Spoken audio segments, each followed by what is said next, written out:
আপনার জীবনের পরবর্তী কার্যকলাপগুলোকে পরিবর্তন করে দিতে পারে, ভবিষ্যৎকে গোটাটাকে পরিবর্তন করে দিতে পারে। একটা গল্প আছে, গল্পটা হলো একজন সাম্মাকের গল্প। সাম্মাক মানে হলো একজন জেলে, তার বাসায় খাবারের অভাব আছে। তার স্ত্রী এবং সন্তানরা কান্না করছেন। স্ত্রী বলছেন, বাচ্চাদেরকে খাদ্য দাও, তোমার দায়িত্ব, তুমি বাবা। এখন বাবার কোনো চাকরি নাই, অথবা তার কোনো ইনকাম নাই, ব্যবসা নাই, তিনি তো জেলে, মাছ ধরেন এবং বিক্রি করেন, খান, কিন্তু মাছ তিনি পাননি।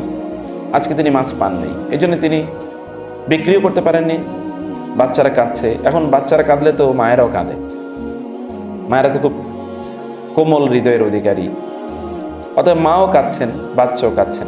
স্বামী ভাবলেন যে করণীয় কি, ঠিক আছে আবার জাল নিয়ে যাই। প্রতিমধ্যে দেখা হলো সেই সময়ের খুবই বুজুর্গ দিনদার আল্লাহওয়ালা একজন ব্যক্তির সাথে। বলে, কোথায় যাচ্ছ? বলে যে আমি যাচ্ছি সমুদ্রে মাছ মারার জন্য, নদীতে মাছ মারার জন্য, কিন্তু মাছ তো আমি পাই না, বাচ্চারা কাঁদছে, কি করব, এখানে তো মাছ পাই না। বলে আচ্ছা ঠিক আছে চলো। কোথায়? বলে আমি তোমাকে নদীতে নিয়ে যাই, আমি বলবো যেখানে তুমি জাল ফেলবে ওই জায়গাটা আমি বলে দেবো। আচ্ছা ঠিক আছে। বলে এই জায়গাটা তুমি জাল ফেলো বিসমিল্লাহ বলে। কি বলে জাল ফেলো? বিসমিল্লাহ বলে জাল ফেলো। বিসমিল্লাহর প্রভাব কি আপনারা তো জানেন। বিসমিল্লাহ বলে যদি আপনি কোনো কাজ শুরু করেন, ওই কাজে আপনি সফল হবেনই, ব্যর্থ হবেন। বিসমিল্লাহ বলে যদি আপনি আপনার যাত্রাটা শুরু করেন, তাইলে আপনি ব্যর্থ হবেন না, যে কোনো যাত্রাই হোক না কেন। এ ব্যক্তি বললেন, তুমি আল্লাহর নাম নিয়ে এখানে জালটা মারো, জালটা ফেলো। তিনি জাল ফেলার পর সেখানে বিশাল বড় এক মাছ উঠে গেল, বিশাল। তিনি ভাবলেন যে ভালো তো মাশাআল্লাহ, ঠিক আছে এটা নিয়ে যাও, এটা গিয়ে বাজারে বিক্রি করো। তিনি বাজারে এটা বিক্রি করতে গেলেন, অনেক দাম, এটা বিক্রি করলেন, সেখান থেকে কিছু টাকা পয়সা পেলেন। এবার তিনি ভাবলেন যে যিনি আমাকে ওখানে নিয়ে গেলেন তাকে একটু কিছু টাকা পয়সা হাদিয়া দিই। তিনি তার কাছে গেলেন, বলে যে আমি তো এত দামে বিক্রি করছি, আপনাকে দিয়েছি। বলে না না, আমি এটা দিয়ে কী করবো, তুমি এটা নিয়ে যাও, তোমার বাচ্চাদের জন্য খাবার নিয়ে যাও, তোমার স্ত্রী এবং বাচ্চাদের জন্য খাবার নিয়ে যাও। তিনি বাজারে গেলেন, গিয়ে এগুলো দিয়ে টাকা যেগুলো, সেগুলো দিয়ে কিছু রুটি কিনলেন এবং কিছু মাংস কিনলেন, এখনই যেন খেতে পারে বাচ্চারা। একটু মাংস কিনলেন, একটু রুটি কিনলেন, এগুলো নিয়ে তিনি বাসার দিকে যাচ্ছেন। তার স্ত্রী এবং সন্তানরা অপেক্ষা করছে, আরো কিছু টাকা পয়সা তার কাছে হয়তো বা আছে, এগুলো দিয়ে তিনি কিনে নিয়ে গেলেন। যাওয়ার সময় তিনি দেখলেন যে একজন নারী এবং তার ছোট একটা বাচ্চা বসে আছে এবং বাচ্চাটা কাঁদছে, মাও কাঁদছে। তার তো মাথায় একটা, আমার বাচ্চা এবং আমার স্ত্রী কাঁদছে, ওতে খাবার নিয়ে তাড়াতাড়ি যেতে হবে, ওরা খাবে। এদেরকে অতিক্রম করে তিনি ওর দিকে, তার দিকে তিনি খেয়ালই করছেন। কিন্তু একটু সামনে যাওয়ার পরে তারা, কারা কাঁদছে একটু শুনলাম, পিছনে এসে, কেন আপনি কাঁদছেন কেন?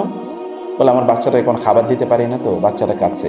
মা হিসাবে আমার নিজের অসহায় অবস্থার কারণে আমি নিজেও কাঁদছি, নিজের বাচ্চাকে খাবার দিতে পারছি না, খুবই কষ্ট লাগে। আপনারা তো জানেন, বাচ্চা কাঁদলে নিজের মায়েরাও কাঁদে। তো এখন খাবার দিতে পারছি না। তিনি বলছে ঠিক আছে, আমার কি করার আছে, আমার তো বাসায় বাচ্চা এবং স্ত্রী কাঁদছে। তিনি সামনে দিকে চলে যাচ্ছিলেন। তার আবার মনে পড়লো, হারে আমার বাসায় বাচ্চারা যেরকম কাঁদছে, এখানেও তো কাঁদছে, তো করণীয় কি? তিনি সিদ্ধান্ত নেন, না এদেরকে খাবারটা দিয়ে দেবো, যাও ঠিক আছে খাবার তোমার। এখন চিন্তা করে দেখেন, বাসায় কি স্ত্রী অপেক্ষা করছে এবং সন্তানরা কাঁদছে, তিনি খাবার নিয়ে যাবেন, এই চেহারা নিয়ে বাসায় গেলে অবস্থাটা কি দাঁড়াবে? আপনি আপনার স্বামীরে বলছেন নিয়ে যাওয়ার জন্যে চাল, আর উনি নিয়ে গেল কতগুলো লবণ, আপনি বাসায় ঢুকতে দেবেন নাকি? তারে দরজা বন্ধ, তোমারে বলছি কি আনতে, তুমি কি এনেছো? আপনি বলছেন মাংস নেওয়ার জন্যে, উনি নিয়ে গেল কতগুলো মাছ, আপনি তো বাসায় ঢুকতে দেবেন, আজকে কোনো রান্না হবে না, কারণ আমি বলছি একটা আনতে, তুমি আরেকটা এনেছো কেন? এখন কি পরিস্থিতিতে তিনি এখন কি করবেন? তিনি আনমো না ভাবছেন, ঘুরছেন, আবার বাসায় গিয়ে কি শুনবেন, এরকম একটা পরিস্থিতিতে তিনি এখন হঠাৎ করে তিনি শুনলেন যে কেউ একজন, তিনি রাস্তার মোড়েই দেখলেন কেউ একজন তাকে ডাকছে, এই ভাই এই ভাই এই ভাই।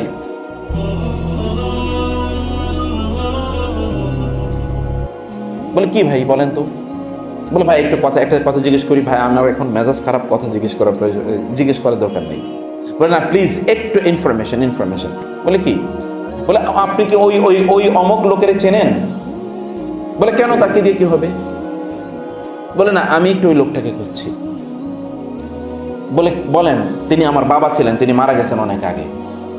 বলে ও ভাই তাহলে তো আপনাকে আমি খুঁজতেছি। বলে কি? বলে আপনার বাবার সাথে আমার বাবার একটা ছোট্ট বিজনেস ছিল। আপনার বাবা আমার বাবার কাছে কিছু টাকা ইনভেস্ট করেছিলেন। আমার বাবা মারা গিয়েছে, তো তিনি মারা যাওয়ার সময় আমাকে নসিহত করেছেন যে আপনার বাবাকে যেন খুঁজে, আপনার বাবাকে হঠাৎ করে আর আমার বাবা খুঁজে পায়নি, পার্টনারশিপ বিজনেস ছিল, তো তাকে আর খুঁজে পায়নি। এখন এই টাকা আমরা ফেরতও দিতে পারিনি। কারণ আমার বাবা বলার পর থেকে আমি খুঁজতেছি, এখানে কিন্তু অনেক টাকা ভাই, টাকাটা দেয়া দরকার। বলে কি বলেন আপনি? বলে হ্যাঁ 10,000 দিরহাম, 10,000 দিরহাম, এই টাকাটা আমি দেওয়ার জন্য আমি খুঁজতেছি। বলে বলেন কি, আপনি কি বলছেন? বলে হ্যাঁ ভাই সত্য ভাই, আমি এই টাকা দেওয়ার জন্য খুঁজছি। বলে আপনি আমার সাথে making joke with me, kidding me? বলে না এই ধরেন, এই যে টাকাটা আপনি দেখেন, আপনি ছুঁয়ে দেখেন, স্পর্শ করে দেখেন, সত্যি আমাকে ভাই মুক্ত করেন, আমার বাবা নাইলে এটার জন্য দায় দেনায় থেকে যাবে, আল্লাহর কাছে তাকে জবাব দিয়ে করতে টাকাটা নেন। তিনি একবার ওর দিকে তাকান, আরেকদিকে টাকার থলে নেন, আবার তাকান, আবার থলে নেন, এটা কি হচ্ছে তিনি বুঝতে পারছেন না। Happening everything miraculous. তিনি এটা নিয়ে গেলেন, বাসায় গেলেন। তার স্ত্রী বলেন খাবার কই? বলে আগে এটা রাখো, খাবার কিনতেছি। এটা কি এত টাকা? বলে হ্যাঁ এই ঘটনা। ওকে মাশাআল্লাহ। তিনি এবার খাবার কিনে তো খাওয়ালে নেই, নিজে ব্যবসা বাণিজ্য করা শুরু করলেন প্রচুর পরিমাণ অর্থের। 10,000 দিরহাম কিন্তু সাধারণ কথা না।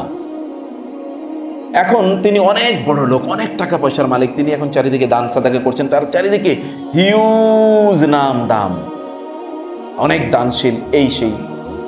একদিন তিনি ঘুমিয়ে পড়লেন। তিনি স্বপ্নে দেখলেন যে তিনি মারা গিয়েছেন, তার বিচার আচার হচ্ছে। তার আমল নামা দেয়া হলো, ভালো কাজগুলো একটা স্কেলে দেয়া হলো, অর্থাৎ একটি পাল্লায় দেয়া হলো এবং খারাপ কাজগুলো অন্য পাল্লায় দেয়া হলো। কিন্তু তার ভালো কাজের পাল্লাটাও অনেক উপরের দিকে উঠে গেছে। এটাকে ভালো না মন্দ বলেন তো? ভালো কাজের পাল্লা উপরের দিকে উঠে গেছে, তার মানে এটা হালকা। আর মন্দ কাজের পাল্লাটা কি? ভারী।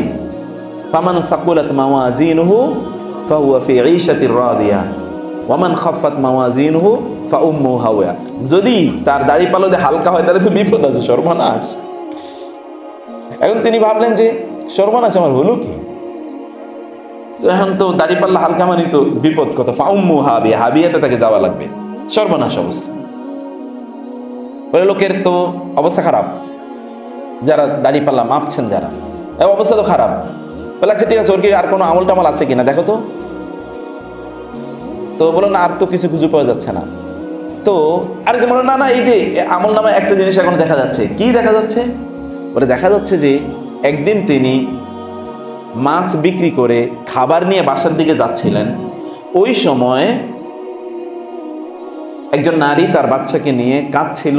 ওইখানে তিনি ওই নারীকে এবং বাচ্চাকে একটু খাবার দিয়েছিলেন। খাবার দেওয়ার কারণে মহিলা একটু যে কেঁদেছে, আনন্দের আতিশয্য, অনেকে একটু কাঁদে দেয় না? এখন মহিলাই খাবার পেয়ে যে কেঁদেছে, ওই যে তার চোখের যে পানি, a drop of water, এই ওয়াটার এখনো রয়ে গেছে, এখন এটা দাড়ি পাল্লা দেওয়া হয় নাই। বলে আচ্ছা তাহলে তাড়াতাড়ি দাও এটা।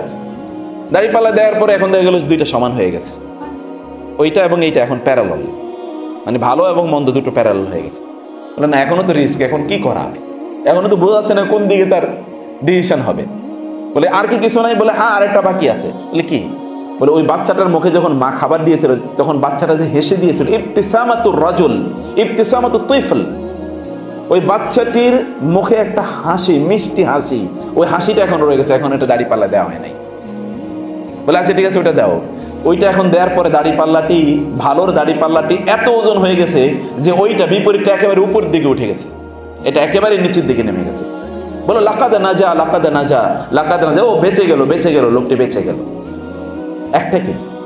দুহকাতুল মারআ ইবতিসামাতুত তিফলি ওয়া দুমুউল মারআ, একজন নারীর তার চোখের আনন্দের এক ফোঁটা অশ্রু এবং একটা শিশুর একটু সামান্য হাসি কি বিশাল মুক্তি একজন ব্যক্তির জন্য নিয়ে আসে। আমি বলছিলাম আপনার কাছে হয়তো বা কোনো মা অথবা কোনো বাবা চিকিৎসার জন্য হয়তো বা এসেছেন, সাহায্যের জন্য এসেছেন, আপনি একটা চকলেট দিলেন অথবা ওকে কোলে নিয়ে একটু তার মাথায় একটা আদর করে একটু হাতটা বুলিয়ে দিলেন। It can change the destiny of your life. আপনার জীবনের কোর্স পরিবর্তন করে দিতে পারে, আপনার জীবনের পরবর্তী কার্যকলাপগুলোকে পরিবর্তন করে দিতে পারে, ভবিষ্যৎকে গোটাটাকে পরিবর্তন করে দিতে পারে।